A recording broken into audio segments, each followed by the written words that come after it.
My doctor dismissed it as, oh, maybe you just have overactive ovaries, which at the time really didn't make a lot of sense to me.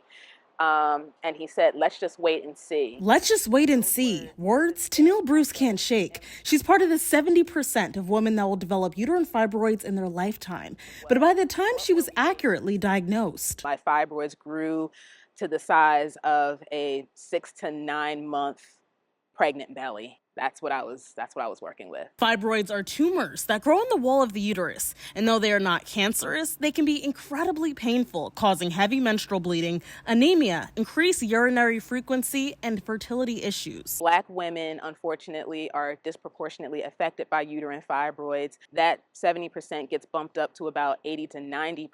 Tennille found strength in community as the patient education director for the White Dress Project. I didn't feel like I was operating in a silo anymore. She was encouraged by women who faced similar struggles, including the founder, Tanika Gray-Valbrun. The fibroids were breaking apart and basically passing through my birth canal. So I was literally having contractions of pain, but not pregnant. Like Tennille, Tanika was misdiagnosed. She had surgery to remove tissue from her uterus, which then led to multiple blood transfusions. The pain was unbearable. The mental anguish was another part of it. Years later, she finally found out she had fibroids, a familiar diagnosis because her mom also had the condition and miscarried twins. The doctor told Tanika, if they aren't bothering you, don't bother them. I definitely would have done something earlier. It wasn't until after Tanika got married and started planning for her family when she discovered there was a much bigger problem. I went to a doctor. He said to me that my uterus was so compromised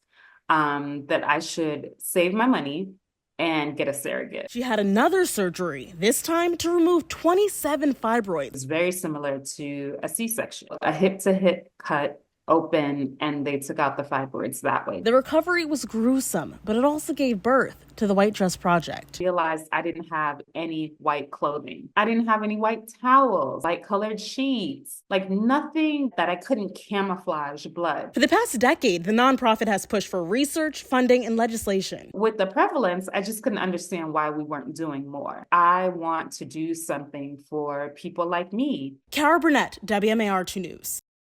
Did you enjoy that story? If so, don't miss out on other great content posted daily.